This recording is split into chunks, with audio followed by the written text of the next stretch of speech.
മലയാള സിനിമയിലെ പ്രമുഖന്മാർക്ക് ഉറക്കമില്ലാത്ത രാത്രികളാണിപ്പോൾ. നടിമാരുടെ തുറന്നു പറച്ചിലുകളിൽ ഞെട്ടിവിറച്ചിരിക്കുകയാണ് മലയാള സിനിമാ ലോകവും പ്രേക്ഷകരും. തങ്ങൾക്ക് നേരിടേണ്ടി വന്ന ദുരനുഭവങ്ങളെപ്പറ്റി തുറന്നു പറയുവാനുള്ള ധൈര്യം പലർക്കും കൈവന്നിരിക്കുന്നു. അതിനുള്ള ധൈര്യം ഇവർക്ക് പകർന്നു നൽകിയതാകട്ടെ നടി ഭാവനയാണ്. അവർ നടത്തിയ ഒറ്റയ്ക്കുള്ള പോരാട്ടമാണ് ഇന്ന് നടക്കുന്ന വിവാദങ്ങൾക്കെല്ലാം കാരണം. അവർ തോറ്റു പിന്മാറുമെന്ന് ചിലർ സ്വപ്നം കണ്ടു. പക്ഷേ ഭാവന പോരാടാൻ തന്നെ തീരുമാനിച്ചു.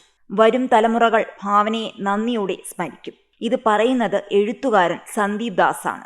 കേരളീയരും മലയാള സിനിമയും നടി ഭാവനയോട് എന്നും കടപ്പെട്ടിരിക്കും. അവർ കൊണ്ടുവന്ന തീപ്പൊരി ഇന്നൊരു കാട്ടുതീയായി മാറിയിരിക്കുന്നു. ആ അഗ്നിയിൽ സിനിമയിലെ മാഫിയ സംഘങ്ങൾ വെന്തുരുകുകയാണ്.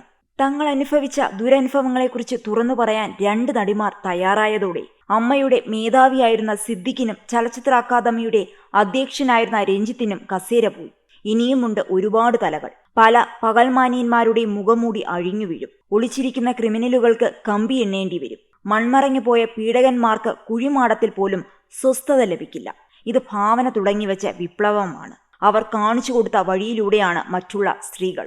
മലയാള സിനിമയിൽ നിന്നു തന്നെ ഭാവനയെ വേരോടെ പിഴുതെറിയണമെന്ന് ഒരു ക്രിമിനൽ സംഘം തീരുമാനിച്ചിരുന്നു. അവൾ തോറ്റു പിന്മാറുമെന്ന് അവർ സ്വപ്നം കണ്ടു. പക്ഷേ ഭാവന പോരാടാൻ തീരുമാനിച്ചു. അതിന്റെ പേരിൽ ഒരുപാട് അനുഭവിക്കേണ്ടി വന്നു ഭാവനയ്ക്ക്. കുറെ സിനിമകൾ നഷ്ടമായി. സ്ലഡ് ഷെയ്മിങ്ങും തെറിവിളികളും അതിഭീകരമായ സൈബർ ആക്രമണവും ഭാവനയ്ക്ക് നേരിടേണ്ടി വന്നു. ഒരിക്കൽ ഭാവന തന്നെ പറഞ്ഞിരുന്നു, ചിലർ തന്നെക്കുറിച്ച് പല അപവാദങ്ങളും പറഞ്ഞു പരത്തുന്നുണ്ട്. താൻ പലതവണ അബോർഷൻ ചെയ്തുവെന്ന് ചിലർ പറഞ്ഞു പരത്തി. ഞാനെന്താ പൂച്ചയാണോ എന്നാണ് ചിരിച്ചുകൊണ്ട് ഭാവന ചോദിച്ചത്. ഇത്രയെല്ലാം അനുഭവിച്ചിട്ടും ഭാവനയുടെ മുഖത്തെ ചിരി മാഞ്ഞിരുന്നില്ല.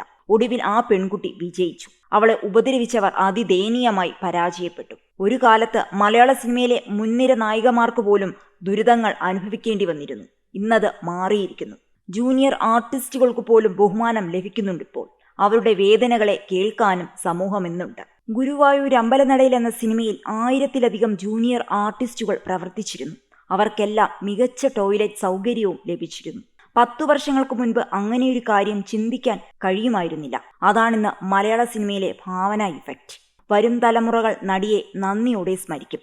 ഇരുട്ടിൽ തപ്പിത്തടങ്ങിയിരുന്ന സ്ത്രീകൾക്ക് ചുറ്റും പ്രകാശം പരത്തിയ പെൺകുട്ടിയെന്ന ബഹുമതി ചരിത്രം ഭാവനയ്ക്ക് നൽകും. ആത്മവിശ്വാസത്തിന്റെ പ്രകാശം, സ്നേഹത്തിന്റെ പ്രകാശം, പോരാട്ട വീര്യത്തിന്റെ പ്രകാശം. ഇതാണ് സന്ദീപ് ദാസ് ഭാവനയെക്കുറിച്ച് പറഞ്ഞ വാക്കുകൾ.